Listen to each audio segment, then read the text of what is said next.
Hello everybody, मी तुमच्या सर्वांचं स्वागत करतो. आजचा हा आपला लेक्चर खूपच महत्त्वाचं लेक्चर आहे. याचं कारण असं आहे की लवकरच म्हणजे सुप्रीम कोर्टानं निर्णय दिलेला आहे की JEE आणि नीटचे एक्झाम्स हे दिलेल्या वेळेनुसार कंपल्सरी होणार आहेत. ठीक आहे. मग आपली जी नीटची एक्झाम आहे तर ही नीटची एक्झाम 13 सप्टेंबर रोजी आहे. आज मी जो लेक्चर घेतोय तो दिवस आणि इथून पुढे जर आपण पकडलं किंवा आपण त्याचं कॅल्क्युलेशन केलं तर वी हॅव ओनली 25 डेज. आपल्याकडे फक्त 25 दिवस आहेत. आणि आता ह्या 25 दिवसात काय करायचं आहे हे सर्वात महत्त्वाचं. त्यासाठी मी आजचा हा जो व्हिडिओ आहे जो तयार केलेला आहे फायनल टच म्हणून नीटसाठी बायोलॉजी हा विषय खूप महत्त्वाचा विषय आहे हे आपणा सर्वांना माहीत आहे. आणि मागच्या 2 वर्षापासून आपण त्या सब्जेक्टचं कंप्लीट स्टडी करत आहोत. ठीक आहे. मग हा किती महत्त्वाचा सब्जेक्ट तुम्ही थोडंसं विचार करा की एकीकडे तुम्ही फिजिक्स आणि केमिस्ट्री घ्या आणि एकीकडे तुम्ही बायोलॉजी घ्या. ठीक आहे. बायोलॉजीचे NCERTचे फक्त 2च बुक, एक आहे तुमचं 11वीचं आणि एक आहे तुमचं 12वीचं छोटंसं. आणि फिजिक्स आणि केमिस्ट्रीकडे जा. फिजिक्स आणि केमिस्ट्रीमध्ये प्रत्येक इयरला म्हणजे 11चे 2 आणि 12चे 2 असे 4 आणि 4 8 म्हणजे तुम्हाला फिजिक्स आणि केमिस्ट्री एवढं स्टडी करायचं आहे. तेव्हा जाऊन तुम्हाला 360 मार्क्सचे क्वेश्चन्स जे आहेत ते टॅकल करायचे आहेत. परंतु इथे छोटंसं फक्त 2 बुक तुम्हाला स्टडी करायचे आहेत आणि 360 मार्क्स तुम्हाला टॅकल करायचे आहेत. ठीक आहे. इथे हा व्हिडिओ बनवण्याचं कारणच हे आहे की बायोलॉजी किती महत्त्वाचं आहे आणि बायोलॉजीमध्ये काय महत्त्वाचं आहे. आता कंप्लीट बायोलॉजी हे महत्त्वाचं हे तर तुम्हाला सगळ्यांना माहीत आहे की 360 marks, you know that 360 marks सर्वात महत्त्वाचे. ठीक आहे. तुम्ही लोक सध्याला तिन्ही सब्जेक्ट मिळून 500 पर्यंत जात आहेत, up to the 500 out of 720.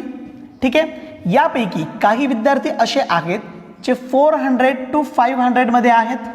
In between that काही विद्यार्थी असे आहेत जे 350 to 400 मध्ये आहेत. बाकीच्यांचा विचार आपण सध्याला करू शकत नाही.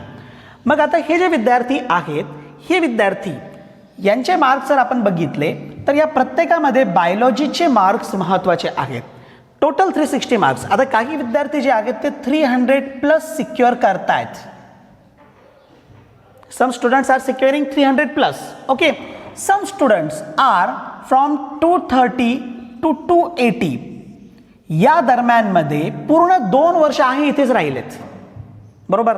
230 ते 280च्या पुढे जात नाही.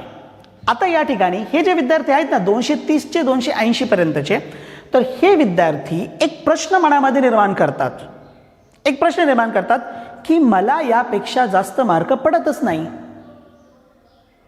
I can't getting marks above 280 marks. 280च्या पुढे मी जाऊ शकत नाही.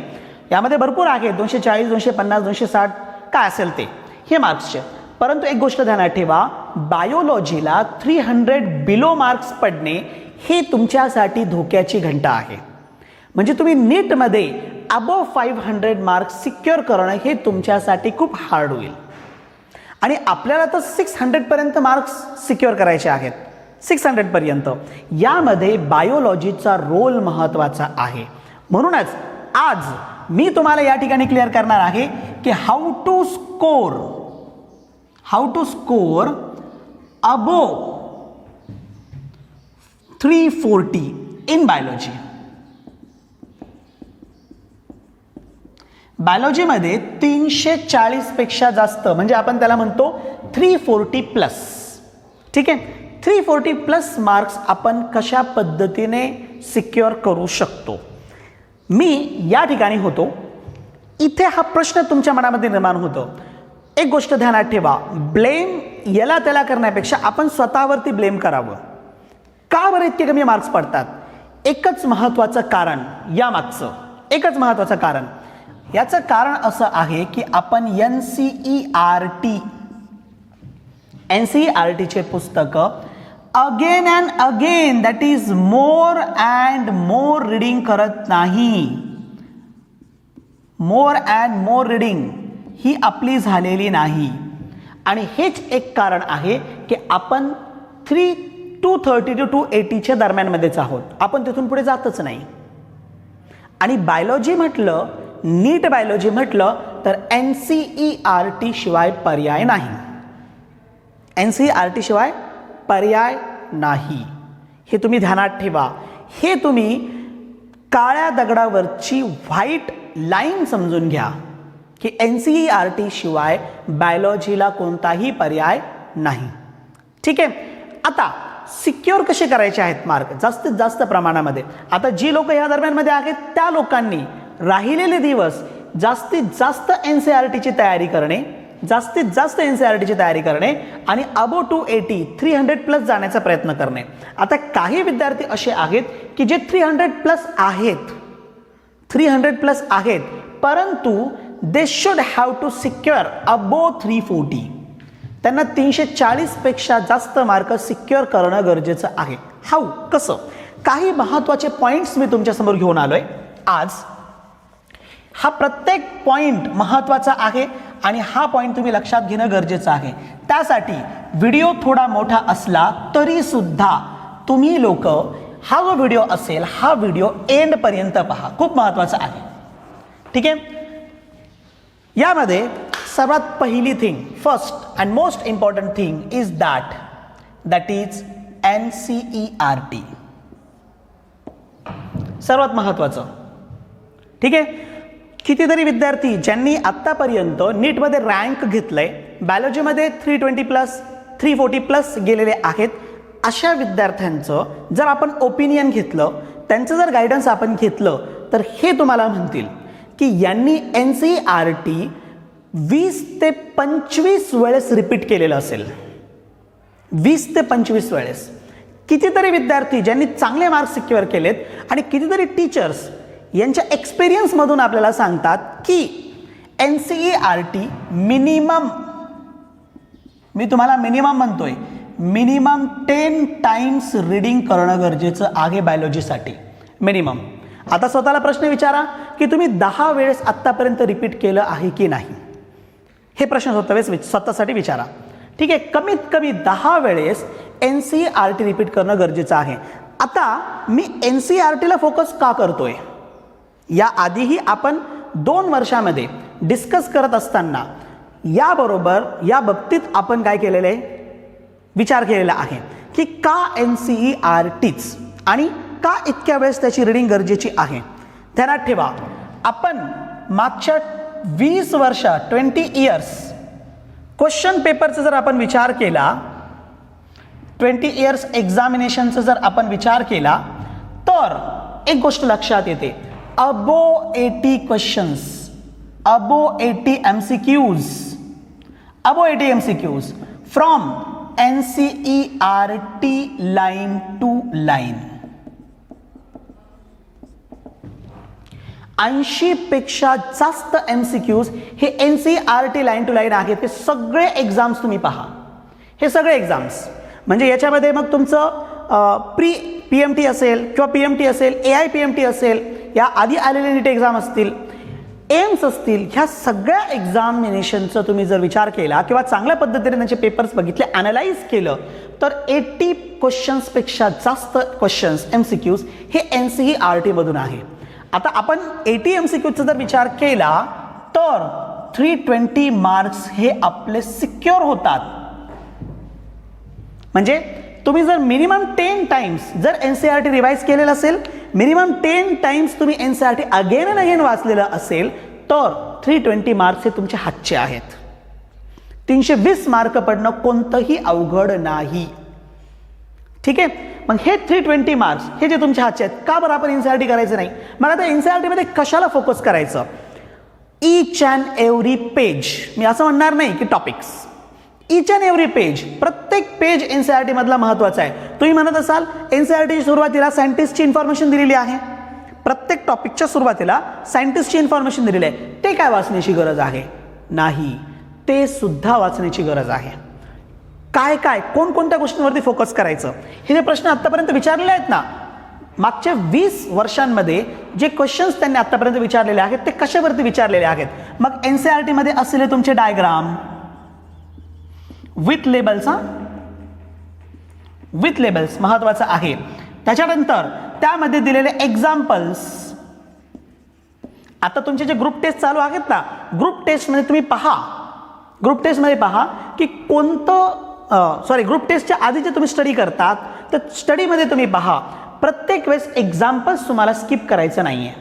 प्रत्येक एक्झाम्पल जे NCERT मध्ये दिलेलं असेल, इच अँड एव्हरी एक्झाम्पल, प्रत्येक कन्सेप्ट खाली दिलेलं एक्झाम्पल इथं महत्वाचं आहे. ठीक आहे, फक्त एक्झाम्पल्सच नव्हे, आणखीन जर आपण पुढे गेलो तर डायग्राम विथ लेबल झालं, तुमचे एक्झाम्पल्स झाले, त्यानंतर व्हेरियस फंक्शनिंग हे NCERT मध्ये दिलेले वेगवेगळ्या प्रकारचे फंक्शनिंग असू द्या. या व्यतिरिक्त सायंटिस्टचं नाव, नेम ऑफ द सायंटिस्ट,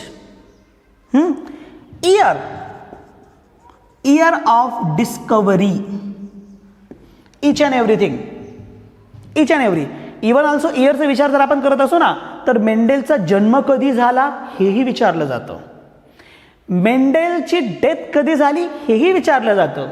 मेंडेलनं त्याचं प्रायमरी एज्युकेशन कुठे आणि कधी पूर्ण केलं हेही विचारलं जातं. एव्हरीथिंग. मी तुम्हाला एक एक्झाम्पल तुमच्या समोर ठेवलेलं आहे की तुमच्या NCERT मध्ये दिलेले diagrams with labels, examples, functionings, सायंटिस्टची नावं, इयर ऑफ डिस्कवरी, हे जितके काही गोष्टी त्या NCERT मध्ये दिलेले आहेत हे प्रत्येक गोष्ट महत्त्वाची आहे. इच अँड एव्हरीथिंग तुम्हाला ध्यानात ठेवणं गरजेचं आहे. रात्री स्वप्नामध्ये जर तुम्हाला कोणी विचारलं तर तुम्हाला आन्सर देता यायला पाहिजे. जर असं केलं 320 मार्क्स तुमचे. हे 320 मार्क जे आहेत हे तुमचे असतील, बाकी याच्यामध्ये कमी होणार नाही आणि होऊ शकत नाही जर या पद्धतीने तुम्ही NCERT केलेलं असेल तर. ठीक आहे, म्हणून NCERT हा खूप महत्त्वाचा आणि त्याच्याशिवाय तुम्हाला कोणत्याही प्रकारे पर्याय नाही. ठीक आहे, मग आता हे एक पॉइंट झालाय तुम्हाला 320 मार्क्स सिक्युअर करण्यासाठी. मी अजून 340 प्लस जायचं आहे मला अजून, पण 320 मार्क्स सिक्युअर करण्यासाठी हा एक पॉइंट झाला. सेकंड पॉइंट याच्यामध्ये सप्लिमेंटरी मटेरियल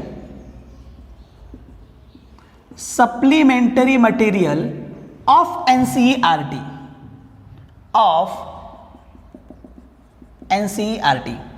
हेही महत्वाचं आहे. आता सप्लिमेंटरी मटेरियल म्हणजे काय तुम्ही पहा. इच अँड एव्हरी चॅप्टर, प्रत्येक चॅप्टर नंतर after every chapter there is an revision summary. बरोबर, प्रत्येक चॅप्टर नंतर समरी दिलेली आहे. खूप महत्वाचं, डोंट इग्नोर इट. अंडरलाईन करा त्याला, याला इग्नोर करू नका. वाय? का? अबाउट 4 to 5 MCQs, 4 ते 5 MCQs या समरी मधून असतात. आपण कधी विचार केला? आपण विचार करतो ना की हे प्रश्न कुठून आले? हे प्रश्न तुमच्या इथं समरी मधून. आपण कधी कधी हे पण विचार करतो की चला आपण चॅप्टर रीड केलंय, खूप चांगल्या पद्धतीने अभ्यास केलेला आहे, आपल्याला काय समरी वाचण्याची गरज आहे. कधी कधी चॅप्टर मधून लाईन टू लाईन क्वेश्चन असतो, पण आपल्याला ती लाईन त्या चॅप्टरमध्ये भेटतच नाही. असं होतं, लाईन टू लाईन MCQ आहे आणि त्या चॅप्टरमध्ये तो MCQ भेटलाच नाही. याचं कारण असं आहे की that line from the summary, ती जी लाईन असेल ती कुठून असेल? ती समरी मधून असेल. ठीक आहे. सेकंड थिंग, या व्यतिरिक्त there is presence of the exercise supplementary material.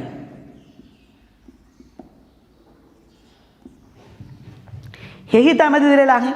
इथे सुद्धा इच अँड एव्हरी प्रत्येक MCQ एक्झरसाइज मध्ये दिलेला, त्यानंतर त्या एक्झरसाइज मध्ये दिलेले सिंगल लाईन क्वेश्चन्स, त्याच्यावरती तुम्हाला कॉन्सन्ट्रेट करणं गरजेचं आहे.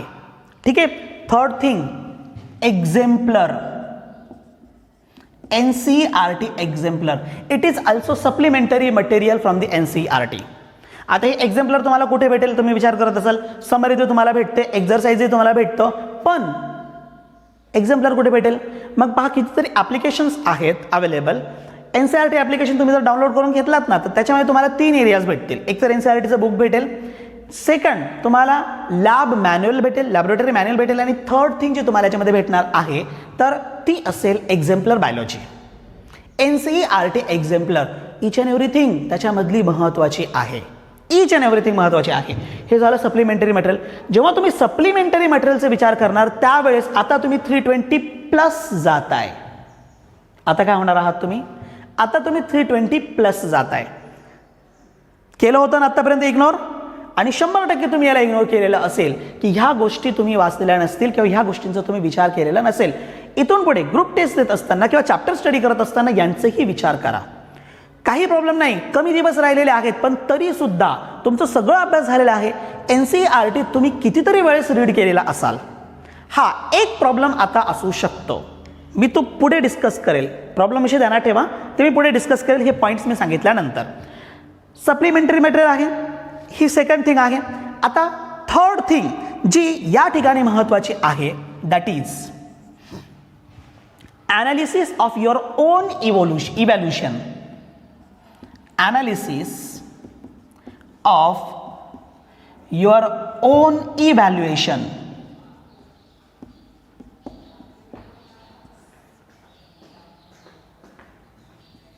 स्वतःचं इव्हॅल्युएशन जे केलेलं आहे त्याचं ॲनालिसिस करणे करतच नाही आपण, करत नाही.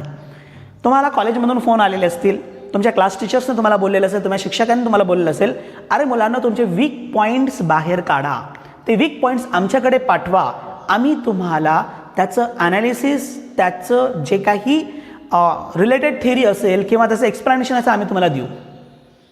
तर प्रत्येक वीक पॉईंट आम्ही क्लिअर करण्याचा प्रयत्न करू. कोणीही पाठवलेला नाही आणि आपण याला इग्नोर करतो. इग्नोरिंग. आणि जेव्हा आपण याला इग्नोर करतो ना, जेव्हा आपण सुरुवातीपासून इग्नोर करत असतो तर एंडपर्यंत तेच करत असतो. इग्नोर केल्या कारणानं आपल्याला इथून पुढे जाताच येत नाही.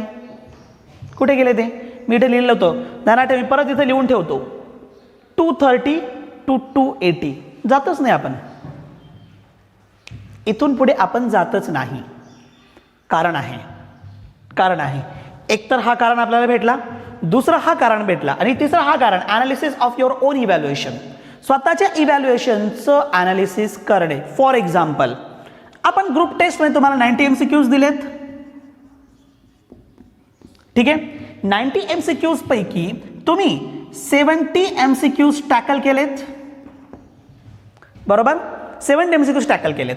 आता ह्या 70 MCQs मध्ये तुमचे 10 MCQs चुकलेत. 10 MCQs are wrong, correct. And 20 MCQs हे तुम्ही काय केलेत?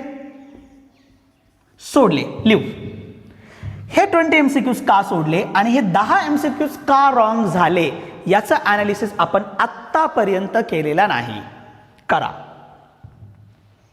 तुम्हाला ही जे 25 दिवस भेटलेले आहेत ना, या दिवसांमध्ये करा. तुम्ही हे ॲनालिसिस केलं, हे तुमचे मार्क्स. जर तुम्ही हे ॲनालिसिस केलं ना, हे मार्क्स तुमचे आहेत. 320 मार्क्स हे तुमचे आहेत. कधीही ध्यानात ठेवा. काय करायचं तुम्हाला? फक्त तुमच्या वीक एरियाचं ॲनालिसिस. याचं कारण असं आहे, हे 20 MCQs तुम्ही का सोडलेत याचं कारण की तुमचं त्याचं चांगल्या पद्धतीने स्टडी झालेलं नाही किंवा तो कन्सेप्ट तुम्हाला चांगल्या पद्धतीने समजलेला नाही. परत इथे हे 10 MCQ का रॉंग झाले, इथे सुद्धा याच्या मागचं एकच कारण होतं की तुम्हाला एकतर तो कन्सेप्ट क्लिअर झालेला नाहीये किंवा तो पॉईंट तुमचा वीक आहे. तर हे जे वीक पॉईंट आहेत त्याला कॉन्सन्ट्रेट करा. तुम्ही हे 70 MCQs टॅकल केलेत ना, याच्यावरून क्लिअर झालं की तुम्हाला ते कन्सेप्ट कम्प्लिटली क्लिअर आहेत आणि ते चॅप्टर तुम्हाला कम्प्लिटली क्लिअर आहेत, तुमचे परफेक्ट आहेत. पण हे जे पॉईंट्स आहेत, हे जे MCQs आहेत, हे तुमचा वीक एरिया आहे. त्या वीक एरियावरती काम करा, स्किप करू नका. समजते तुम्हाला? स्किप अजिबात करू नका. तुमचं स्किप करणं तुमचे मार्क्स कमी करणं आहेत, तुम्ही लो होशाल. ठीक आहे. बायोलॉजीमध्ये मार्क्स पाडण्यासाठी महत्त्वाचं, आणि हीच थिअरी तुम्ही फिजिक्स आणि केमिस्ट्रीसाठी सुद्धा वापरा. ही सेम थिअरी जी आहे ना, फिजिक्स आणि केमिस्ट्रीसाठी सुद्धा वापरायची आहे. कोणती? ही थर्ड थिअरी. फोर्थ थिंग मला तुम्हाला इथं जे तुम्हाला सांगायचं आहे दॅट इज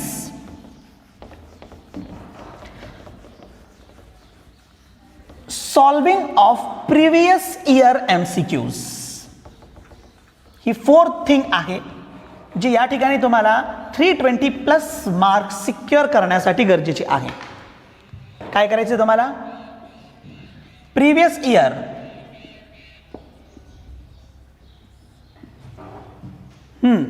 ह्या प्रिव्हियस इयरचा जर तुम्ही विचार केलात, इच अँड एव्हरी क्वेश्चन जे प्रिव्हियस इयरमध्ये विचारलेले आहेत ते इच अँड एव्हरी क्वेश्चन जर तुम्ही सॉल्व्ह केलेत तर 320+ जाण्यासाठी काहीही हरकत नाही. आता मी प्लस का म्हणतोय? मी प्लस का म्हणतो? आउट ऑफ MCQs जे असतात ना, आउट ऑफ MCQs हे कुठले? From syllabus, out of syllabus. Actually सिलेबसशी रिलेटेडच असतात पण थोडंसं काय केलं जातं, ब्रॉड केलं जातं. तर हे जे MCQs आहेत तुम्हाला प्रिव्हियस इयरमधून भेटतील की असा कोणता एरिया आहे, असा कोणता कन्सेप्ट आहे ज्याला त्यांनी प्रेफर केलेला आहे आउट ऑफ क्वेश्चनसाठी. महत्त्वाचं आहे. जरी यावर्षी NTA पेपर काढत असेल पण तरी सुद्धा ही गोष्ट खूप महत्त्वाची आहे. प्रिव्हियस इयर, आणि प्रिव्हियस इयरला शोधण्याची काही गरज नाही आहे. मध्यंतरी मला ग्रुपवरती एकाने मेसेज टाकलेलं होतं, सर प्रिव्हियस इयर MCQs कुठे भेटतील? शोधण्याची काय गरज आहे? तुम्हाला दिलेला शीट, तुम्हाला दिलेले प्रत्येक शीट, इच अँड एव्हरी शीटमध्ये खाली प्रिव्हियस इयर MCQs दिलेले आहेत. इकडे तिकडे शोधण्याची गरजच नाही. प्रत्येक चॅप्टरचं शीट तुमच्याकडे अवेलेबल आहे, त्याची फाईल तुमच्याकडे आहे. त्याच्या प्रिव्हियस इयरमध्ये जा आणि त्यातून प्रत्येक previous year MCQs, each and every previous year MCQs तुम्ही काय करायचे? सॉल्व्ह करायचे. ठीक आहे. याच्यासाठी काही मागचे जे क्वेश्चन पेपर्स असतील त्याला पण सॉल्व्ह करा. आता पुढे तुमचे मॉक टेस्ट सुरू होणार आहेत. जेव्हा मॉक टेस्ट सुरू होतील तर त्यासाठी मध्ये तुम्हाला 2-2 दिवस गॅप दिलेला आहे. त्या गॅपमध्ये काय करा? प्रिव्हियस इयरचे क्वेश्चन पेपर सॉल्व्ह करा. कसं स्टडी करणार तुम्ही? त्यासाठी म्हणजे मॉक टेस्टचं स्टडी करण्यासाठी प्रिव्हियस इयरचे क्वेश्चन पेपर सॉल्व्ह करा. प्रिव्हियस इयरचे क्वेश्चन पेपर सॉल्व्ह केल्यानंतर त्यामध्ये जे काही तुमचे वीक एरियाज आहेत ते वीक एरियाज पहा. त्या वीक एरियावरती काम करा, त्याच्यावरती हार्डवर्क करा. स्लीप, झोपणं तुमच्यासाठी हानिकारक राहील. आता 6 तास झोप घ्या. फ्रॉम 24 आवर्स, 24 तासांमधून फक्त 6 तास झोप घ्या. 18 तास, 2 तास, 3 वेळच्या जेवणाचे काढून टाका. ठीक आहे. थोडंसं रिलॅक्स होण्यासाठी 2 तास काढून टाका, म्हणजे अर्धा तास आपण ज्याला म्हणतो प्रत्येक गॅपमध्ये. मी टोटल किती वेळ काढलाय? 10 तास काढले. 14 आवर्स, 14 तास पर डे. प्रत्येक दिवशीचे 14 तास तुमच्यासाठी महत्त्वाचे आहेत. प्रिव्हियस इयर क्वेश्चन पेपर हातात घ्या. 3 तासात सॉल्व्ह करा. 3 तासात सॉल्व्ह केल्यानंतर 3 तास तुम्हाला 3 पेपरसाठी लागतात. 3 तासात सॉल्व्ह करा. सॉल्व्ह केल्यानंतर त्यामध्ये येणारे जे वीक एरियाज तुमचे आहेत, जे तुम्हाला टॅकल करता आले नाहीत, जे तुमच्यासाठी हार्ड वाटलेत, अशा MCQ वरती स्पेसिफिकली काम करा. म्हणजे त्या MCQशी रिलेटेड कन्सेप्टवरती तुम्ही काम करा. प्रिव्हियस इयर महत्त्वाचा आहे. 320+. इव्हन फिजिक्स आणि केमिस्ट्रीमध्ये सुद्धा तुम्हाला दोन्हीही पेपर मिळून 300+ सिक्युअर करण्यासाठी महत्त्वाचं आहे, गरजेचं आहे. समजते? फॉर ऑल सब्जेक्ट, तिन्ही सब्जेक्टसाठी गरजेचं आहे. काय करायचं सांगितलंय तुम्हाला, समजलं असेल. काय करायचं तुम्हाला? जे मॉक टेस्ट चालणार आहे त्याच्या दरम्यानमध्ये, त्याच्या मिडलला काय करायचं आहे तुम्हाला? त्या पिरियडमध्ये previous year question paper solve करा. ठीक आहे. याचं सॉल्विंग करा. एक्स्ट्रॅक्ट युअर वीक एरियाज, तुमचे वीक एरियाज एक्स्ट्रॅक्ट करा. And analysis of that weak area and study of that weak area. त्या वीक एरियाचं स्टडी करा. आणि आता तुम्ही मॉक टेस्ट द्या. पुढच्या मॉक टेस्टच्या वेळी तेच करायचं आहे तुम्हाला. तुमच्यासाठी, तुमच्यासमोर ही वेळ खूप महत्त्वाची आहे. त्याच्यामुळे इच and every minute, each and every second महत्त्वाचा आहे. ते तुम्ही या पद्धतीने घालवा. मी तुम्हाला हा 4था पॉईंट यामध्ये दिलेला आहे, प्रिव्हियस इयर MCQs. आता हे 4 पॉईंट्स चतुसूत्री आपण ज्याला म्हणतो, तर ही जी चतुसूत्री आहे, जर ह्या चतुसूत्रीचं तुम्ही चांगल्या पद्धतीने इव्हॅल्युएशन केलं, चांगल्या पद्धतीने आत्मसात केल्यात आणि चांगल्या पद्धतीने याचा वापर करून अभ्यास केलात तर 100% गॅरंटी आहे की तुम्ही 320 पेक्षा जास्त मार्क सिक्युअर करशाल. ठीक आहे. आता पुढे तुम्हाला 320+ नाही तर 340+ जायचं आहे. आता कितीतरी पेपर असे झाले, तुमच्यापैकी काही लोक जे आहेत हे 320+ गेलेले होते. ठीक आहे. आता ह्या लोकांना 340 प्लस जायचं आहे, तर for 340 plus what you have to do. 340 plus साठी काय करायचंय?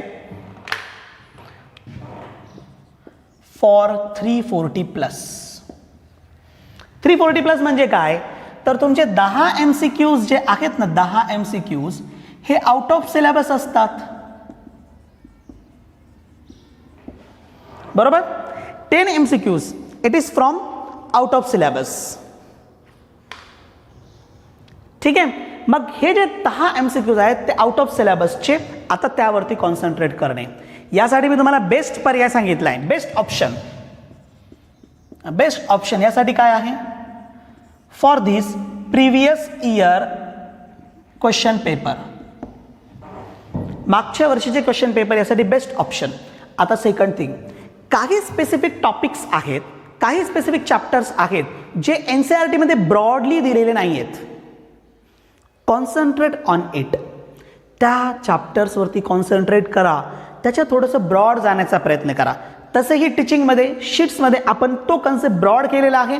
NCERTच्या बाहेर जाण्याचा प्रयत्न केलेला आहे, NCERTच्या बाहेर एक्झाम्पल्स देण्याचा प्रयत्न केलेला आहे. तर तुमच्याकडे तुमच्या हातात अवेलेबल आहे. आता दुसरे बुक्स तुम्हाला वापरण्याची गरज नाही, त्याच्यामध्ये चांगल्या पद्धतीने पाहून घ्या. हे महत्त्वाचं आहे तुम्हाला. मग आता ते टॉपिक कोणते आहेत? त्या टॉपिकची लिस्ट मी या ठिकाणी करतो. एक आहे तुमचं ह्यूमन फिजिओलॉजी. यामध्ये आउट ऑफ क्वेश्चन विचारलं जाऊ शकतं. त्यानंतर second thing, human physiology out of question विचारण्याचं कारण सायंटिस्ट असतील, त्यांचे इयर्स असतील, त्यांचं वर्किंग असेल. ठीक आहे. त्याच्यानंतर कंट्रोल कोऑर्डिनेशन ह्यूमन फिजिओलॉजीचंच पार्ट आहे. कंट्रोल कोऑर्डिनेशन दोन्ही पण त्याचंच पार्ट आहे. NCERT मध्ये हे शॉर्ट दिलेलं आहे. तुम्ही पहा, NCERT मध्ये थोडं दिलेलं आहे, खूप जास्त ब्रॉड दिलेलं नाही. बोर्डमध्ये ब्रॉड दिले, परंतु NCERT मध्ये ब्रॉड दिलेलं नाहीये. आउट ऑफ क्वेश्चन यावरती विचारलं जाऊ शकतात, पॉसिबिलिटी. थर्ड, मायक्रोब्स शॉर्ट आहे NCERT मध्ये. NCERT मध्ये शॉर्ट आहे.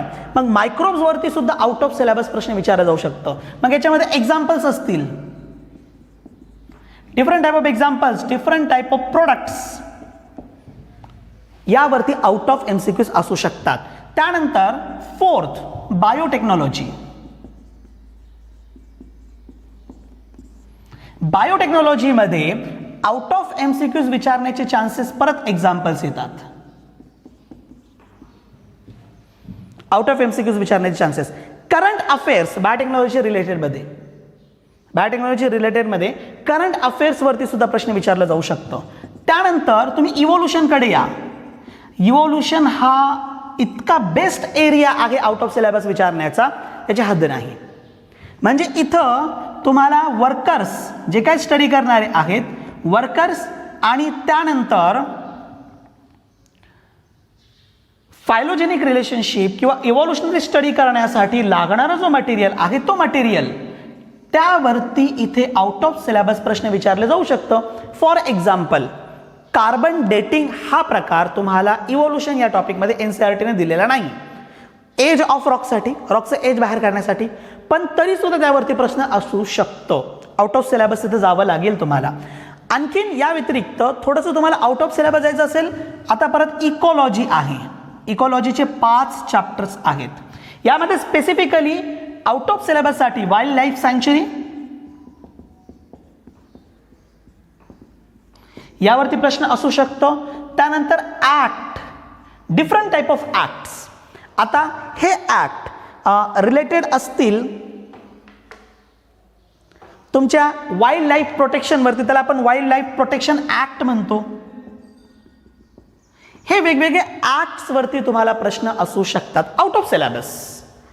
समजतंय? हे काही एरियाज आहेत, स्पेसिफिक एरियाज, ज्या एरियाजवरती आउट ऑफ क्वेश्चन विचारले जातात. आणि ह्या एरियाजमध्ये थोडंसं ब्रॉडली तुम्ही विचार केला किंवा या एरियाचं थोडंसं ब्रॉडली तुम्ही जर स्टडी केला, तर 340 प्लस मार्क्स पाडण्यासाठी तुम्हाला काहीही अवघड नाही. तुम्हाला कोणीच रोखू शकत नाही 340 प्लस मार्क्स पाडण्यासाठी. ठीक आहे. मी तुम्हाला 340 साठी दिलेलं एक सूत्र या ठिकाणी ध्यानात ठेवा. आता एक एरिया मला तुम्हाला सांगायचा आहे, current affairs. Current affairs. Biology सोडून तर येणार नाही, ना पॉलिटिक्सशी रिलेटेड येईल, ना तुमच्या अदर थिंगशी रिलेटेड येईल, ना क्रिकेटशी येईल, काही संबंध नाही. करंट अफेअर्समध्ये सध्याला काय कंडिशन चालू आहे. आणि म्हणूनच तुम्ही पहा, मागचे सगळे क्वेश्चन पेपर तुम्ही पहा, मागचे 4 क्वेश्चन पेपर जर तुम्ही बघितलेत ना, 2019, 18, 17, 16, हे जे क्वेश्चन पेपर जर तुम्ही बघितले तर करंट अफेअर्समध्ये इकॉलॉजीवरती, एन्व्हायरमेंटवरती भर दिलाय. खूप क्वेश्चन्स आहेत इकॉलॉजीवरती, म्हणजे इकॉलॉजीवरती अबाउट 24 मार्क्सचे क्वेश्चन्स विचारलेले आहेत. इवन पुढे जा, बायोटेक्नॉलॉजी 12 मार्क्सचे प्रश्न विचारलेत. Molecular basis of inheritance, molecular basis 24 मार्क्सचे क्वेश्चन्स भेटतात. करंट अफेअर 24 मार्क्सचे क्वेश्चन्स आहेत. आपण विचारही करू शकत नाही त्यावरती. मग सध्याला तुम्ही विचार करा की इवन जिनेटिक्स पण आहे, कारण करंट अफेअर, करंट रिसर्च सर्वात जास्त कशामध्ये चाललेत, हे बायोटेक्नॉलॉजी, मॉलिक्युलर बेसिस, जिनेटिक्समध्ये खूप जास्त प्रमाणामध्ये रिसर्च चाललेत. तर ग्लोबल वॉर्मिंग मुळे इकॉलॉजी हा फ्रंट कंडिशनला आहे, एकदम फ्रंटला आहे इकॉलॉजी. मग या इकॉलॉजीवरती सुद्धा बऱ्यापैकी प्रश्न विचारले जातात.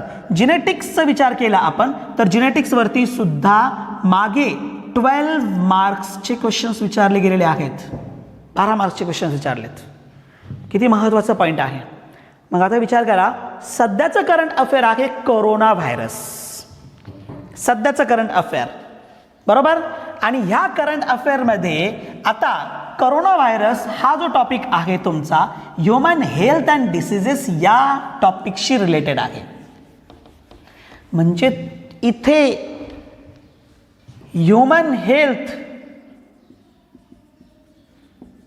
अँड डिसीजेस ज्यावरती या आधी फक्त 8 मार्क्स होते, प्रिव्हियसमध्ये 8 मार्क्स होते, ह्या कंडिशनला म्हणजे ह्या पेपरमध्ये खूप महत्त्वाचं आहे. आणि खूप स्टडी करून, खूप विचार करून मी हा पॉईंट इथे घेतलेला आहे.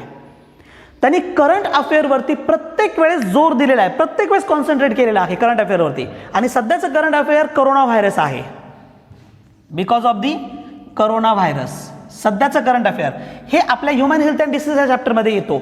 पॉसिबिलिटी आहे ह्या वेळेस ह्या चॅप्टरवरती अबाउट 24 मार्क्सचे क्वेश्चन्स असू शकतात. म्हणजे there is possibility of 6 to 8 MCQs, 6 ते 8 MCQsची पॉसिबिलिटी आहे. त्याच्यामुळे हे डिसीज कशामुळे होतं, कसं होतं, कशा पद्धतीने बॉडीमध्ये प्रोसेस करतो, इम्युनिटी पॉवर त्यासाठी किती महत्त्वाची आहे, इम्युनिटी काय आहे, everything, each and every point, प्रत्येक पॉईंट या ठिकाणी महत्त्वाचा आहे. आणि ह्या पॉईंटवरती तुम्हाला या ठिकाणी कॉन्सन्ट्रेट करणं गरजेचं आहे, ज्या कारणानं इथले हे MCQsचे मार्क्स तुम्ही सिक्युअर करू शकता. 340+, समजते तुम्हाला. म्हणजे तुम्हाला 340+ जायचं असेल तर करंट अफेअरवरती खूप जास्त प्रमाणामध्ये ध्यान द्यावं लागेल. मी या ठिकाणी सगळे ते टॉपिक्स तुमच्या समोर आणलेले आहेत, जे टॉपिक्सवरती तुम्हाला कॉन्सन्ट्रेट करणं गरजेचं आहे. आत्तापर्यंत जास्त कॉन्सन्ट्रेशन कोणकोणत्या टॉपिकवरती दिलं गेलं, सर्वात जास्त कॉन्सन्ट्रेशन कोणकोणत्या टॉपिकवरती बायोलॉजीच्या याच्यामध्ये दिलं गेलेलं आहे. ध्यानात ठेवा, मी तुम्हाला सुरुवातीला पण बोललेलो आहे, NCERTचं each and every page is most important. NCERTचं प्रत्येक पेज हा महत्त्वाचा आहे. आता मी फक्त त्या टॉपिकला इथं कॉन्सन्ट्रेट करत असेल तर याचा अर्थ असं नाही आहे की तुम्ही फक्त तेच टॉपिक करायला पाहिजे, ह्याचं मिनिंग अजिबात नाही आहे. त्या टॉपिकवरती तुम्हाला कॉन्सन्ट्रेट करायचं आहे, जेणेकरून तुम्हाला 340+ जाता येईल. समजते तुम्हाला. जास्त कॉन्सन्ट्रेशन ब्रॉडली त्या एरियाला तुम्हाला स्टडी करायचं आहे, जेणेकरून तुम्ही 340+ जाऊ शकता. मग यामध्ये कोणकोणते टॉपिक आहेत, यामध्ये टू सिक्युअर 340+, यामध्ये तुम्हाला ध्यान द्यावं लागेल human फिजिओलॉजीकडे,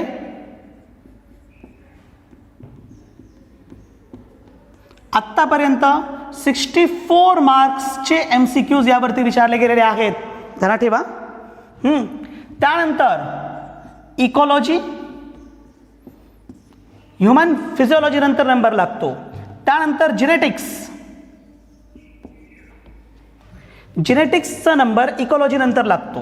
ecology 24 marks, genetics 20 marks. या व्यतिरिक्त जेनेटिक्स व्यतिरिक्त biotech, molecular basis and evolution, प्रत्येक इच अँड एव्हरीथिंग महत्वाचं आहे. तिन्हींवरती मिळून अबाउट 30 मार्क्स चे MCQs विचारले गेलेले आहेत. ठीक आहे, हे महत्वाचे एरियाज. यानंतर नंबर लागतो रिप्रोडक्शनचा. यामध्ये रिप्रोडक्टिव्ह हेल्थ 8 मार्क्सचे MCQ सापडतात प्रत्येक एक्झाममध्ये. अल्टरनेट एक्झाम घ्या किंवा प्रत्येक एक्झाम घ्या, 8 मार्क्सचे MCQ सापडतात. त्याच्यामुळे रिप्रोडक्शनमध्ये सुद्धा रिप्रोडक्टिव्ह हेल्थ महत्त्वाचं आहे. ह्युमन रिप्रोडक्शनवरती कमी MCQs असतात, परंतु रिप्रोडक्शन इन प्लांटवरती जास्त MCQs असतात. मग तिकडे प्लांटमध्ये रिप्रोडक्शन इन प्लांट आणि इकडे ह्युमनमध्ये रिप्रोडक्टिव्ह हेल्थ यावरती जास्त कॉन्सन्ट्रेट केलं गेलेलं आहे. त्यामुळे हा एरिया तुम्हाला चांगल्या पद्धतीने करणं गरजेचं आहे. इच अँड एव्हरीथिंग ध्यानात ठेवा. ब्रॉडली तुम्हाला ज्या एरियावरती काम करायचं आहे ब्रॉडली ते तुम्ही ध्यानात ठेवा. Enhancement in food production, microbes in human welfare, that is strategies आणि मायक्रोब्स, या दोघांना मिळून 12 मार्कचे MCQs विचारलेले आहेत. स्ट्रॅटेजीज आणि मायक्रोब्स दोघांना मिळून. स्ट्रॅटेजीजमध्ये हायब्रिड असेल, ठीक आहे, त्याच्यानंतर व्हेरियस एक्झाम्पल्स असतील, डिफरंट टाईप ऑफ ब्रीड्स असतील, त्यावरती प्रश्न विचारले जातात, स्पेसिफिकली विचारले जातात. तुम्ही या गोष्टींकडे कॉन्सन्ट्रेट करा. स्ट्रॅटेजीजमध्ये ब्रीडवरती कॉन्सन्ट्रेट करा. एक्झॉटिक असेल, एंडोजेनिक असेल, त्याच्यानंतर पुढे डिफरंट टाईप ऑफ हायब्रिड्स असतील, त्यानंतर एक्झाम्पल्स असतील, हे सगळे जे आहेत यांच्यावरती कॉन्सन्ट्रेट तुम्हाला करणं गरजेचं आहे. मायक्रोब्समध्ये तुम्हाला परत मायक्रोब्सचे वेगवेगळ्या एक्झाम्पल्सवरती कॉन्सन्ट्रेट करणं गरजेचं आहे प्रत्येक एरियामध्ये. मग फूड प्रोडक्शन असू द्या, बायोफर्टिलायझर असू द्या, बायोकंट्रोल असू द्या, प्रत्येक याच्यावरती तुम्हाला खूप चांगल्या पद्धतीने पाहणं गरजेचं आहे. आणि ह्या वर्षी मी एक ॲड करेल इथं ह्युमन हेल्थ, जे आत्तापर्यंत त्यामध्ये यूज केलेलं नाही, ह्युमन हेल्थ अँड डिसीजेस. हे तुम्हाला याच्यामध्ये ॲड करावं लागेल. हा एरिया खूप महत्त्वाचा आहे. मी तो मार्क्स तुम्हाला दाखवलेले आहेत. रिप्रोडक्शनवरती तुम्हाला तिकडे 4, 4, 8 आणि 4, 12, 15 मार्क्स, 16 मार्क्स. आणि ह्युमन हेल्थ अँड डिसीजेस मी तुम्हाला ह्यावर सांगितलं की अबाउट 4 to 6 MCQs असण्याचे चान्सेस, 20 मार्क्स असण्याचे चान्सेस. ठीक आहे, हे स्पेसिफिक एरियावरती कॉन्सन्ट्रेट करा. जी चतुसूत्री तुम्हाला सांगितली त्यावरती कॉन्सन्ट्रेट करा. प्रिव्हियस इयर्स चांगल्या पद्धतीने पहा.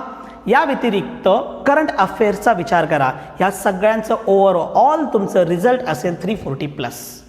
ठीक आहे, या व्यतिरिक्त तुमचे जे आता ग्रुप टेस्ट चाललेले आहेत चांगल्या पद्धतीने द्या. जिथे प्रॉब्लेम्स असतील, वीक एरियाज असतील, त्या वीक एरियासाठी शिक्षकांच्या कॉन्टॅक्टमध्ये राहा, त्याच्यावरती काम करा, त्याचा इच अँड एव्हरी प्रॉब्लेम तुमचं सॉल्व्ह करून घ्या. ठीक आहे, मॉक टेस्टच्या वेळेस मधल्या काळामध्ये स्टडी करत असताना तुम्हाला again and again NCERT revise करायचं आहे. ध्यानात ठेवा, मी तुम्हाला सांगितलंय की मिनिमम 10 times 2 डिजिट स्टडी असणं गरजेचं आहे. 10 times 2 digit study, 10 times revision पाहिजे. तुम्ही किती वेळेस केली पहा.